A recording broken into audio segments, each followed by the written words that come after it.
কসবা গণধর্ষণ কাণ্ডে পুনর্নির্মাণ। শুক্রবার ভোর 4টের কিছু পরে সাউথ কলকাতা ল কলেজে আনা হলো 3 অভিযুক্তকে।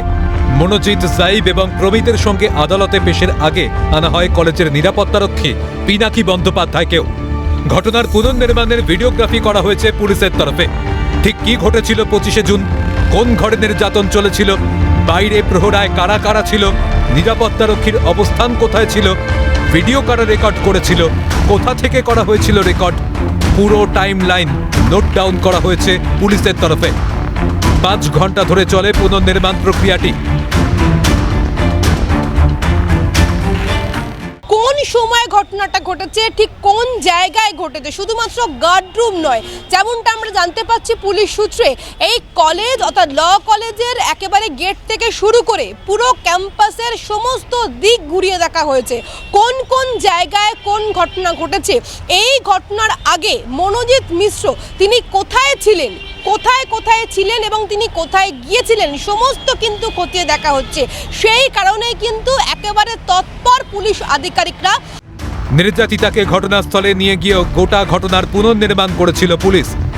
অভিশপ্ত সেই দিনের বিবরণ নিযুক্ত করা হয়েছিল। এবার দ্বিতীয় দফার পুনর্নির্মাণে ওই নির্যাতিতার দেওয়া বয়ান মিলিয়ে দেখতেই অভিযুক্তদের নিয়ে ঘটনার পুনর্নির্মাণ। প্রায় 16 থেকে 17 জনের একটা লিস্ট তৈরি করা হয়েছে। ঘটনার সময় আগে বা পরে কারা কারা উপস্থিত ছিলেন সে বিষয়ের দিকে পুলিশ যখন একদিকে নজর দিচ্ছেন, ঠিক তেমনি তার সঙ্গে সঙ্গে নজর দেওয়া হচ্ছে পারিপার্শ্বিক তথ্য প্রমাণের ওপর ভিত্তি করে।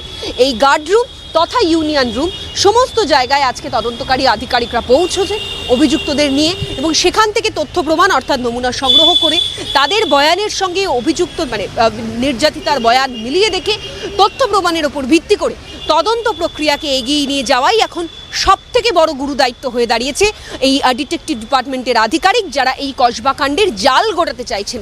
ঘটনার পুনর্নির্মাণ করার সময় 3D ম্যাপিং এর সাহায্য নেয় পুলিশ।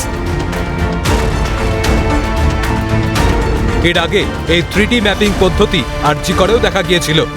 কাদম্বিনীর ধর্ষণ ও খুনের ঘটনায় ঘটনাস্থলের পুঙ্খানুপুঙ্খ ছবি এবং অপরাধীদের গতিবিধি সম্পর্কে তথ্য পেতে 3D ম্যাপিং পদ্ধতি ব্যবহার করা হয়েছিল। এবার কসবা কাণ্ডে সেই 3D ম্যাপিং পদ্ধতি। ক্যামেরায় গোপাল সেন ও সোনাই ঘোষের সঙ্গে অভিরূপা সাহা ও দীপাঞ্জনা সাহের রিপোর্ট, ক্যালকাটা নিউজ।